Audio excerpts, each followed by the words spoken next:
Денеска го конституиравме Советот за култура при СДСМ и над 30 интелектуалци, експерти, врвни уметници и професионалци во културата ни се придружија во нашата работа. Представува огромно задоволство да се учествува во еден ваков тим, досега ненаправен во културата и навистина веруваме дека тој ќе донесе до добри резултати и дека ќе предложи модели и насоки за развој на културата и дека ќе допринесе за создавање на еден нов, динамичен културен систем кој што ќе биде во склоп и дослух со европските трендови и европските културни политики и дека на крајот на криштата ќе доведе до враќање на културата на културњаците. Креативноста и културата се една од најврвните духовни вредности на секоја цивилизација и култура и естетиката, вкусовите и културните трендови се автономна област во која што уметниците и публиката ги преговараат своите вкусови, односно своето учество.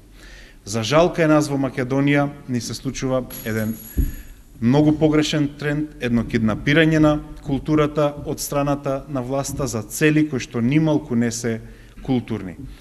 Културата ја користат за коруптивни афери, ја користат за градење на една фалшива слика на Македонија, за градење на Потемкинови села и влегуваат во едни налудничави идентитетски проекти. Во ситуација кога културното наследство во Македонија се распаѓа, тие создаваат нови идеолошки музеи кои што внесуваат конфузија кај обичниот граѓанин. Во Македонија влада една автократска власт која што за жал го има и кичот како своевидна естетика. Барокниот кич на балканските тајкуни стана врвна културна политика и естетски тренд на актуелната власт.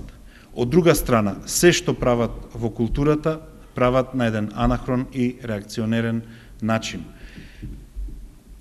Прават анахрони прошетки и представување на Македонија во светот, ги сведуваат неколкумината врвни уметници на свита на министрите и политичарите и ги прикажуваат во светот како еден вид културна екзотика во која што, замислете, Македонија ја сведуваат на тоа дали имало кунг-фу елементи во орото танец. При што се разбира, во тие масовни, гломазни трошачки машинерии, секогаш има место и за роднини и пријатели на министрите и раководството од Министерството за култура. Така што треба да се делува. Македонија не само во културен, туку и во еден вид на духовен развој оди сосема наспроти на актуелните европски трендови и тоа беше основниот мотив не само за мене, туку и за сите останати, ненужно членови на СДСМ, да се вдадеме за прв пат во една конструктивна задача да изградиме насоки за културна политика на Македонија. Значи, Советот е замислен како место за дебата. Тука ќе се дебатираат сите состојби во културата. Сега, кога ќе почнат да излегуваат нашите проблеми, ние како Совет ќе се обидеме да дадеме стратешки насоки. На 15 јануари ќе се објави, да речеме, резултатите од националната култура, кои проекти поминале, кои не, и ќе видите дека сите ќе бидат незадоволни. Советот тогаш ќе одржи седница и ќе каже што треба да се менува во системот за култура во Македонија. Тоа може да го примени владата, но се разбира доколку има честни намери. Како и да е, ние ќе донесеме, се надевам, дженталменски обврзувачки ставови, кои што ќе бидат добри решенија, што се разбира опозицијската партија која ќе биде во состојба, ќе ги спроведе, а се надевам дека ќе бидат и добра понуда за граѓаните, со тоа да ја освои власта.